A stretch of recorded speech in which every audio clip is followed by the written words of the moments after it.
I think there's also another dynamic here that's really, really interesting, and it's inflation and the cost of living. Mm-hmm. And people have realised, if I can't afford to lose my job, yeah, right? true, and very so that true. motivation is changing the workforce. Going, hang on a second, I can't throw my weight around here. I need this to actually put food on the table, to pay the mortgage, etc., and the rest of the bills. And I think that's been the flip. And so it motivates people to go, how can I advance my career now?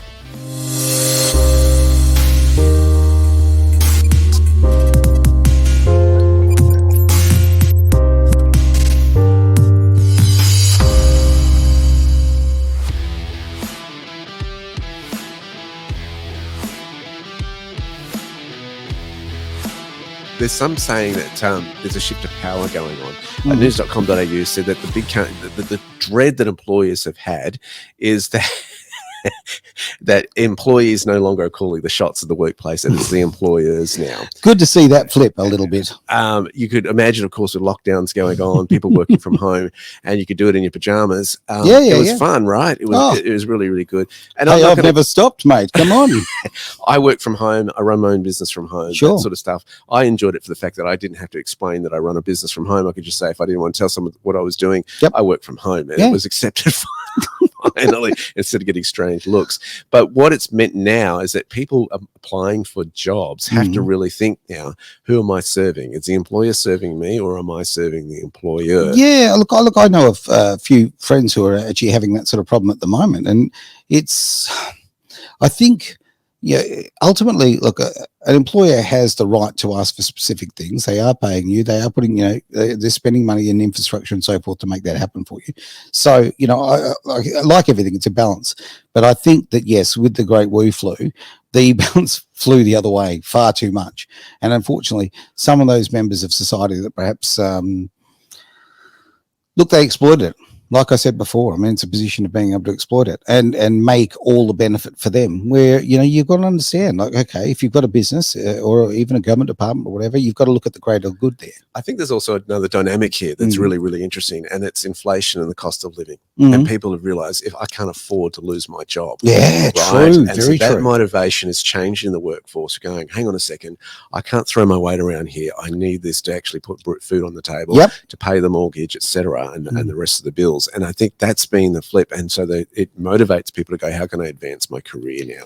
And that dynamic, I think, has moved back into the workforce now. And that's a really interesting dynamic. Look, I often feel very negative about fear being used as motivation for anything, but you know what? Sometimes the fear of losing your job, it might have some benefit. Well, I think it's also, there's been in some sectors, and this is what we're hearing, like in the farming sector, people don't want to work, and there's, I mean, they were suffering on a different level because they weren't able to get the migrants that come in on those holiday visas, tourist visas, and help pick food and fruit. And, they might do a deal where, we'll give you a few nights accommodation in exchange for your labor and that sort of stuff, right? That was certainly missing when they had such a strong lockdown border process.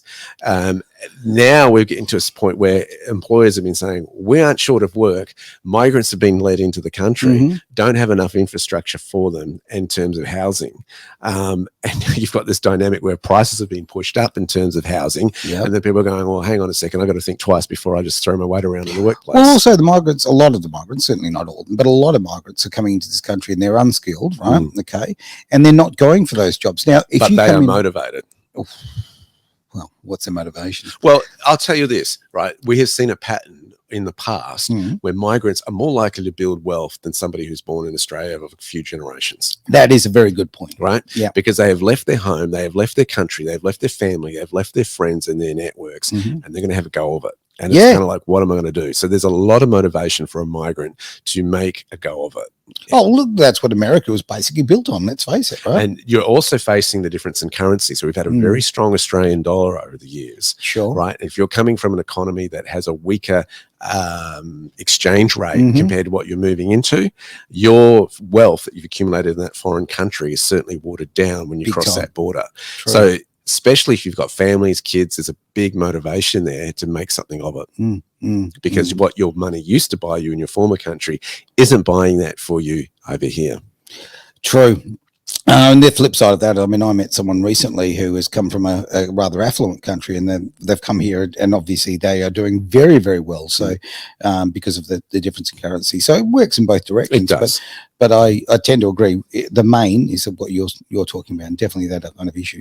And I think you're right. I mean, I think that my parents, certainly my father came from a country, another country that was India, very much suffering, and they left to go and get a better life. And I've got other Indian friends who come here for a better life, and what I find really inspiring is how hard they work to make that, because they've looked at and kind of thought, I've got children, I want a future for my children, how do I make that happen? And the grandchildren, they're thinking generationally, because the thing about a migrant family is they come together very close-knit. So true. My family was that. I grew up, my parents migrated here. Yep. We were tight. There were no extended relatives. Yeah, we were point. it, you had to make it happen. And you see that motivation. Whereas I think watching now, as we've settled in, put roots down, that sort of stuff, what will be the motivation of our children? Will they be as highly motivated? It'll be fascinating to watch. It really will be. Now, a couple of other points there. The current unskilled migrants are motivated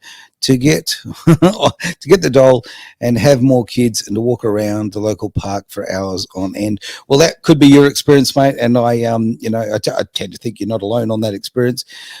Look, there is a lot of people who are, let's use an Australianism, pulling the piss. They really are, okay, by coming over here and making as many babies as they can and using the system. It's a shame, because certainly people have come from, I think about, people who came from, as I say, I mentioned India, but I mean, okay, let's talk about Europe. Let's talk about the Italians and the Greeks and the Slavs and all those people. I know you shouldn't say Slavs anymore, but that came from that part of the world, right? And the massive contribution. Exactly what you're saying. They tended to look after their families, build up, and think generational. We're not seeing that anymore, mate. We're not near the same extent. Probably not. And I think it hasn't helped globally how so many handouts have occurred. But I think what you've got to realize, if you do that, you are capping what you can actually make. Right. If you just sit there and, hey, I'm going to let the system look after me, the government and all that look after me. You're thinking with limits. That can change in an instant. Those handouts can be, you get another politician in, that legislation has changed. Then what do you got to go? Sure. If you got to rock up to a job interview and they say, what have you been doing for the last 5 years? Yep. Well, not much. Okay, great. I'm going to look for another candidate. Yeah, of course. And I think that's what they're going to bear in mind.